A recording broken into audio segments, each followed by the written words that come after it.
It is now my pleasure to introduce the member of the class of 2019 who will give the valediction, Khatija M. Choudhry. Khatija Choudhry hails from Rochester, Minnesota. She previously attended Rochester Community and Technical College, from which she received an associate's degree in liberal arts. She then went on to attend Winona State University, where she served as a chair member of the Dean's Advisory Committee and received a Bachelor of Science in Business Administration with a minor in business law. She now serves as a member of the Winona State University Alumni Society Board's Inclusion and Diversity Committee.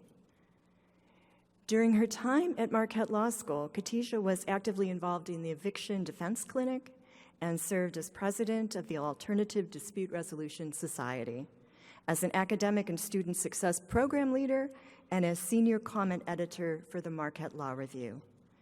She was also the recipient of the Godfrey and Kahn Fellowship and will join Godfrey and Kahn as a corporate associate after graduation. Khatija was selected by her graduating classmates to represent them on this day. Please join me in welcoming Khatija Choudhry to the stage. Khatija.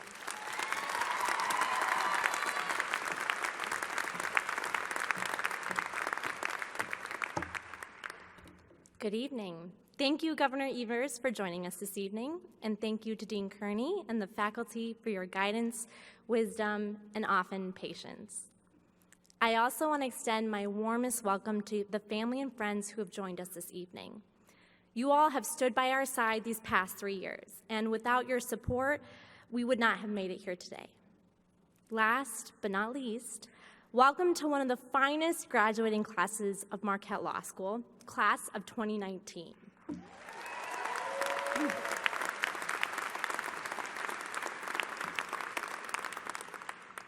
Standing in front of you today feels like a dream, and I didn't always believe that I would actually make it to this day. My first brush with the Socratic method convinced me that my days in law school were numbered. The professor called my name, my mind went blank. It felt like an eternity before I mustered out an answer, and the professor actually just quickly moved on to the next student to put me out of my misery. 3 years of this, I thought, no way. I actually looked at train tickets thinking that I could just go back home and pretend like this whole law school thing never happened.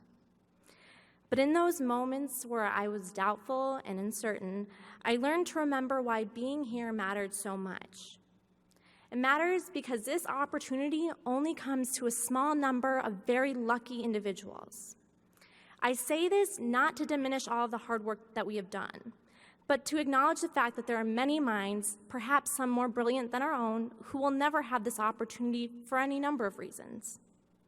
The truth of this world is that not everyone who is smart and works hard will have the same opportunities. And some of my own friends, family, and mentors have struggled with the lack of opportunity. And still, they've been the most wise, insightful, and influential people in my life. When I fell, they lifted me up. They dusted me off, and they reminded me, you have a gift. You will be the one to bring change. And they weren't the only ones supporting me. Each of you were there to steady me when I faltered. And together, as classmates, we persevered. We supported one another through every dreaded on-call. We banded together in our complaints about parking. And we celebrated each other through every victory, small or large. And so, in those moments where I wanted nothing more than to take the Amtrak back home, I thought of my mentors, and I thought of you all, and I thought about who I'd be going home to. My parents, who emigrated to the United States from Pakistan in hopes of providing my brothers and me opportunities that they did not have. And so when I think about the sacrifices that they made, I think about the words of Bo Wren. She was a first-generation startup investor who wrote, "My parents were tasked with the job of survival, and I was self-realization. What a luxury it is to search for purpose, meaning, and fulfillment."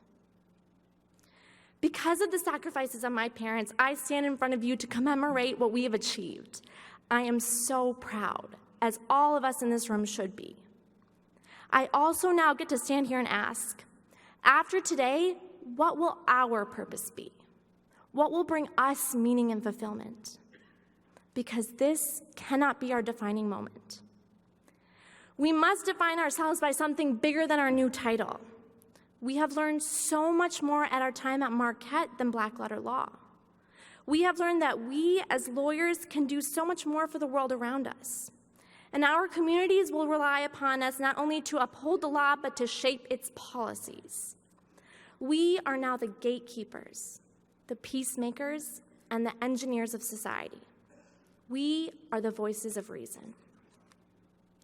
It is with this in mind that I hope we consider the implications of our work for those members of society who haven't been as lucky as us. I hope that we will speak loudly when others are silenced.